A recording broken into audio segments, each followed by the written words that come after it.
Xi Jinping, the architect of the new era. Part 1. From the Palace to the Cave. Welcome to English Parchment. If you want to master English while uncovering the stories of the most powerful people on the planet, you are in the right place. Please subscribe and like this video to join our community of learners. Now, imagine a boy born into the ultimate royal family of a communist revolution. His father was a hero, and the boy grew up in luxury. But suddenly, his world exploded. His father was thrown into prison, and the boy was forced to leave his home.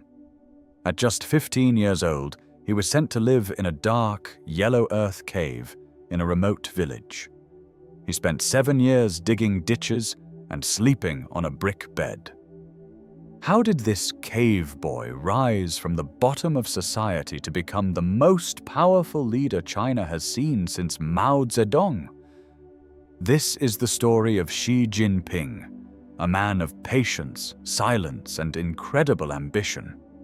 Stay with us until the very end, because we are going to explore the secrets of the man who is trying to change the world's balance of power forever. Xi Jinping was born in Beijing in 1953. His father, Xi Jinping, was a legendary figure, a comrade in arms of Mao Zedong, and a high-ranking official in the Chinese Communist Party. In his early years, Xi Jinping was a princeling. This is a term used for the children of the revolutionary elite. He lived in a protected world of special schools and comfortable homes. He was part of the Red nobility.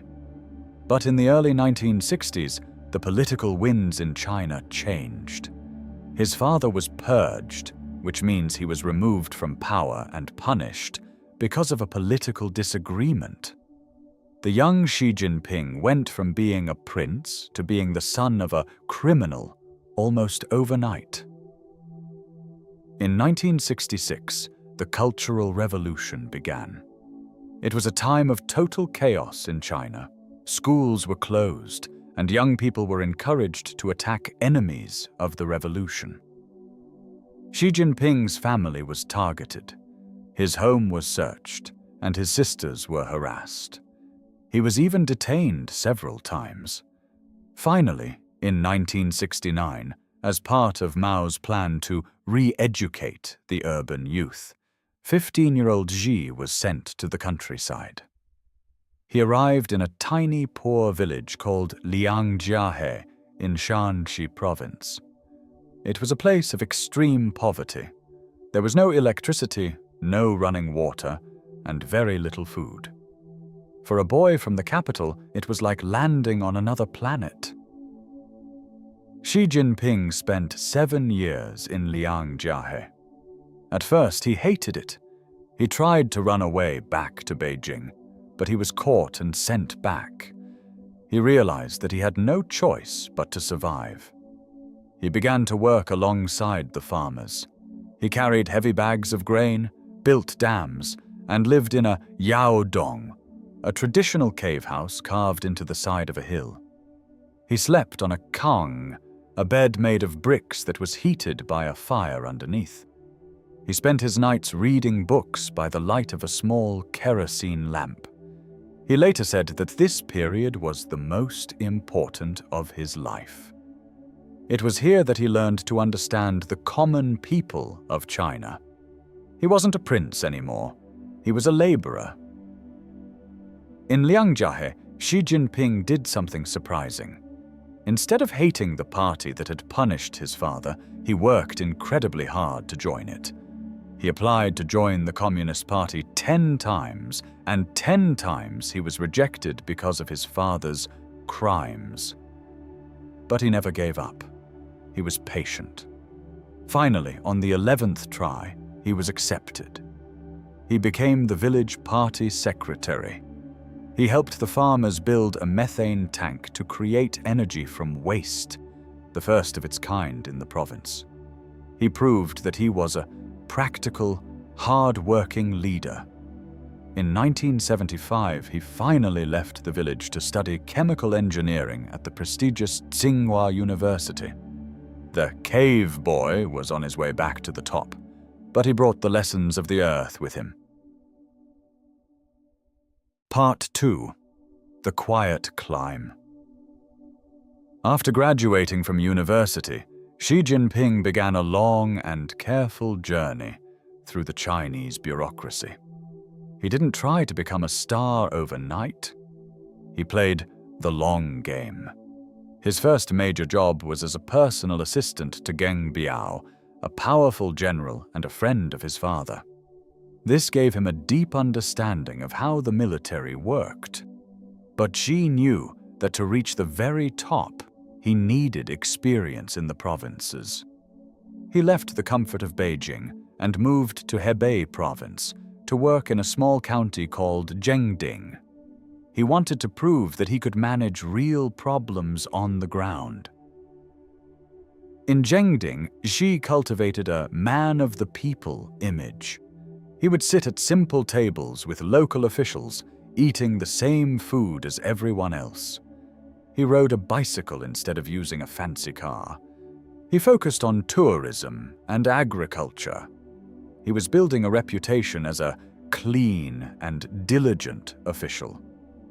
While other princelings were busy making money in the new private economy of the 1980s, Xi was focused on his political career. He was careful not to make enemies. He was seen as a safe, quiet, and loyal party member. This was his strategy, to be so reliable and so boring that no one would see him as a threat. From Hebei, he moved to the coastal province of Fujian, where he spent 17 years. Fujian was a center for international trade and was across the water from Taiwan. Here, Xi learned how to manage a modern economy and how to deal with foreign investors. He became the governor of the province. He was known for being tough on corruption, but also for being business-friendly. He dealt with thousands of businessmen from Taiwan and Hong Kong. He was learning how to balance the strict rules of the Communist Party with the fast-moving world of global capitalism. He was becoming a sophisticated politician who understood both the village and the boardroom.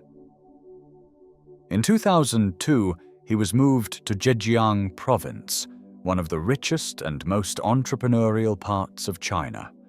As the party chief there, he oversaw a period of massive economic growth. He encouraged private companies like Alibaba to grow. He was seen as a reformer, but a reformer who kept the party in total control. His success in Zhejiang made him a candidate for the highest levels of power. In 2007, a sudden corruption scandal removed the party chief of Shanghai. The leadership in Beijing needed a clean pair of hands to fix the problem. They chose Xi Jinping. He only spent 7 months in Shanghai, but it was the final test. He proved he could handle the biggest and most complex city in China. In late 2007, Xi Jinping was finally promoted to the Standing Committee of the Politburo, the tiny group of men who rule China. He was named the vice president and the heir apparent to the leader, Hu Jintao. Why did the elders choose him? They chose him because he was a princeling with a good revolutionary bloodline, but also because he had spent 30 years working in the provinces. He was seen as a compromise candidate, someone who could satisfy both the reformers and the traditionalists. They thought he would be a quiet, predictable leader who would continue the system. They had no idea that the quiet man from the cave was about to launch a revolution from the top. Part 3. The Tigers and the Flies. In November 2012, Xi Jinping became the General Secretary of the Communist Party. In his first speech, he didn't talk about complex economic theories. He spoke in simple, direct language. He talked about the Chinese dream, the great rejuvenation of the Chinese nation. He wanted to make China strong, proud, and unified. But he knew that there was a massive problem standing in his way: corruption. The party had become fat and lazy during the boom years. Officials were taking billions in bribes, and the people were becoming angry. Xi realized that if the party didn't clean itself, it would lose its right to rule. Immediately, Xi launched the most massive anti-corruption campaign in Chinese history. He said he would go after both tigers and flies.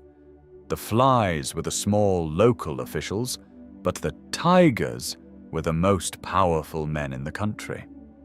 This was shocking. For decades, there was an unwritten rule that members of the Standing Committee were untouchable. Xi broke that rule.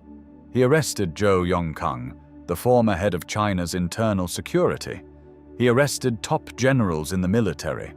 Thousands of officials were sent to prison.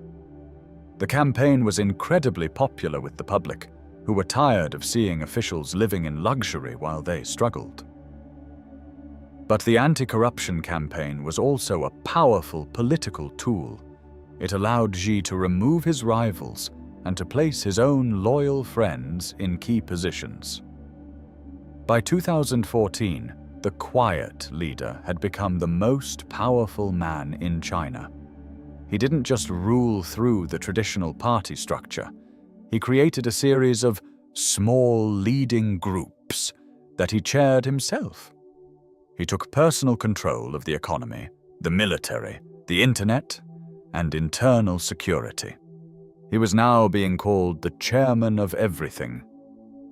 The collective leadership system that had existed since the 1980s was effectively over. Xi Jinping was the core of the party. Xi also realized that the party needed a new soul. He began to promote traditional Chinese values, especially Confucianism, which emphasizes respect for authority and social order. He wanted to combine the old Chinese imperial traditions with the modern communist system. He became a teacher to the nation. A new book was published, The Governance of China, a collection of his speeches and thoughts. It became a bestseller and was studied by every official in the country. He was creating a new ideology called Xi Jinping Thought on Socialism with Chinese Characteristics for a New Era. This thought was eventually written into the Chinese constitution, putting him on the same level as Mao Zedong. Under Xi, the state's control over daily life began to grow. He launched a re-centralization of power. He cracked down on civil society, arrested human rights lawyers, and tightened the Great Firewall that controls the internet in China. He believed that the chaos of the Western world, with its protests and its free media, was a sign of weakness. He wanted a stable and ordered society where everyone moved in the same direction. He used technology to create a new kind of digital authoritarianism. Facial recognition, social credit systems, and total internet monitoring became the new tools of the state. The prince had built a digital fortress around his kingdom. Part 4. One Belt, One Road. While he was fixing the party at home, Xi Jinping was also looking at the map of the world. For decades, China's foreign policy was based on the advice of Deng Xiaoping: hide your strength and bide your time. But Xi decided that China's time had finally arrived. In 2013, during a visit to Kazakhstan, he announced a massive project called the Silk Road Economic Belt. A few months later, in Indonesia, he announced the 21st Century Maritime Silk Road. Together, they became known as the Belt and Road Initiative, BRI. The BRI is perhaps the most ambitious infrastructure project in human history. China began lending hundreds of billions of dollars to countries across Asia, Africa, and Europe to build railways, ports, bridges, and power plants. Xi wanted to rebuild the ancient trade routes that once made China the center of the world. But it wasn't just about trade. It was about geopolitics. By building these projects, China was creating a new network of allies and making itself the indispensable partner for developing nations. Xi was offering a Chinese model of development, one that promised growth without the need for Western-style democracy or human rights.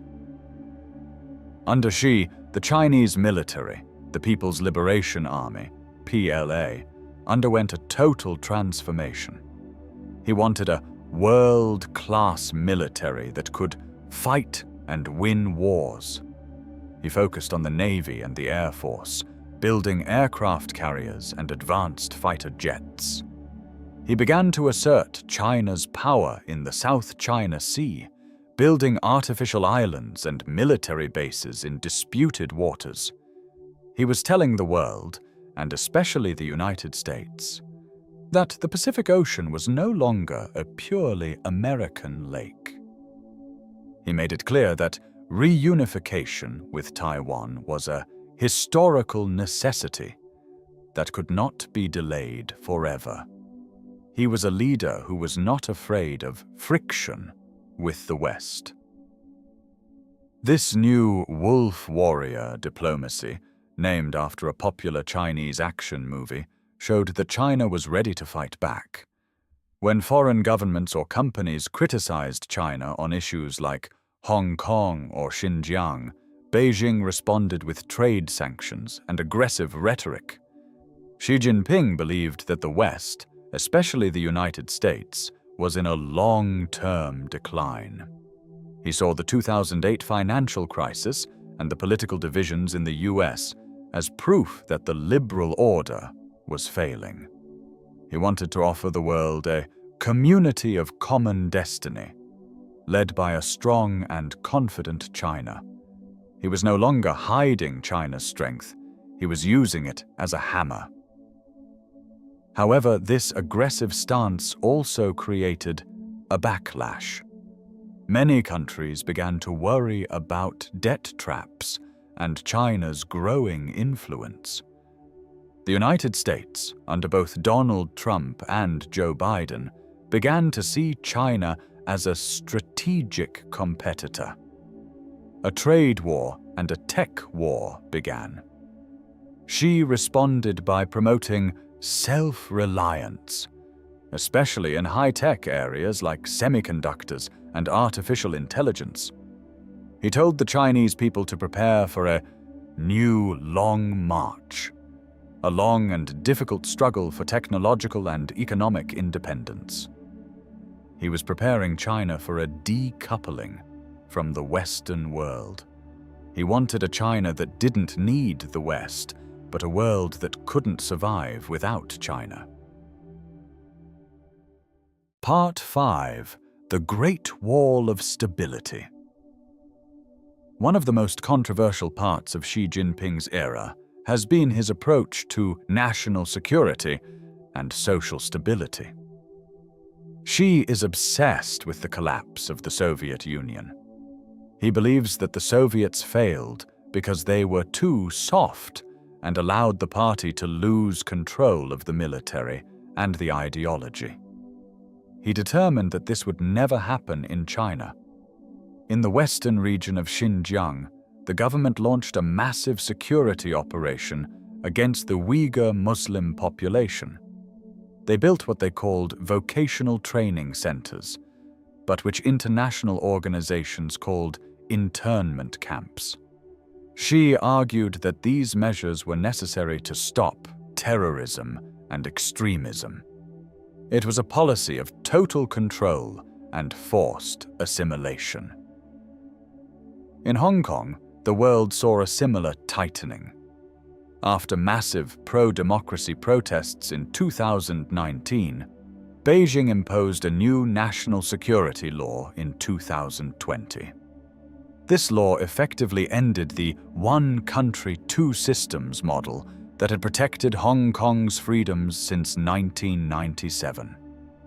Pro-democracy activists were arrested, and the city's media and education systems were brought under the control of the party. To the West, this was a violation of an international treaty. To Xi Jinping, it was a necessary step to protect sovereignty and to stop foreign interference. He was showing that he would always choose stability over freedom. The zero-COVID policy was perhaps the ultimate test of Xi's system of control. For 3 years, China closed its borders and locked down entire cities to stop the virus. Xi turned the fight against COVID into a people's war and a test of the party's superiority over the West. The state used its massive digital surveillance system to track every citizen's health. At first, it was successful, and China's death rate was very low compared to the US. But as the Omicron variant arrived, the lockdowns became more and more difficult. In late 2022, rare protests broke out across Chinese cities. People were tired of the fortress. In a sudden and surprising move, the government ended the policy almost overnight. It was a rare moment where the chairman of everything had to listen to the street. But the end of zero COVID didn't mean a move toward more freedom. Instead, Xi doubled down on his ideological control. He launched a common prosperity campaign aimed at reducing the gap between the rich and the poor. He cracked down on the excesses of big tech companies like Tencent and Alibaba, and even private tutoring companies. He wanted to remind the billionaires that the party was the boss. He wanted a society where everyone was focused on national goals rather than personal wealth. He was trying to steer the massive ship of China away from the wild capitalism of the past and toward a more disciplined, state-controlled future. Xi Jinping's China is a world where technology and ideology are fused together. The social credit system rewards people for good behavior, like paying debts or volunteering, and punishes them for bad behavior, like protesting or even jaywalking. It is a world where big data is used to predict and stop problems before they happen. For many people in China, this brings a sense of safety and order. They see the chaos in Western cities and feel that China's system is more efficient. For others, it is a suffocating world where every word and action is monitored by the eye in the sky. Xi Jinping believes this is the only way to manage a nation of 1.4 billion people in the 21st century. Part 6. The Third Term and the Future. In 2018, Xi Jinping made his most dramatic political move. He removed the two-term limit for the presidency from the constitution. Since the time of Deng Xiaoping, it was expected that a leader would step down after 10 years to allow for a new generation. By removing the limit, Xi was signaling that he intended to rule for life, or at least for a very long time. In October 2022, at the 20th Party Congress, he was officially given a historic third term as General Secretary. The men standing on the stage with him were all his close allies. The collective leadership was dead. Xi Jinping was now the unquestioned leader of the party, the state, and the military. What is the future of China under Xi the Eternal? we see a nation that is turning inward. Xi is promoting dual circulation, a strategy where China focuses more on its domestic market and less on exports to the West. He is building a fortress China that is prepared for a long period of extreme conditions. He expects the rivalry with the United States to last for decades. He is telling his people to prepare for hardships and to focus on national security. He believes that China's biggest challenge is not just the US military, but the spiritual influence of the West. He wants to create a uniquely Chinese modern civilization. The biggest question for the world is, what about Taiwan? Xi has made it clear that the Taiwan question cannot be passed from generation to generation. He sees the return of Taiwan as the final piece of the Great Rejuvenation. For Xi, this is not just about geography. It is about his legacy. He wants to be the leader who finally completed the work of Mao Zedong. The military pressure on the island is increasing every day. Many experts worry that a conflict over Taiwan could lead to a catastrophic war between China and the United States. Xi Jinping is playing a high-stakes game where the survival of his party and his nation are on the line. As we look at the life of Xi Jinping, we see a man of incredible resilience. The boy who was sent to the cave didn't break. He became harder. He used the silence of the countryside to learn the art of patience.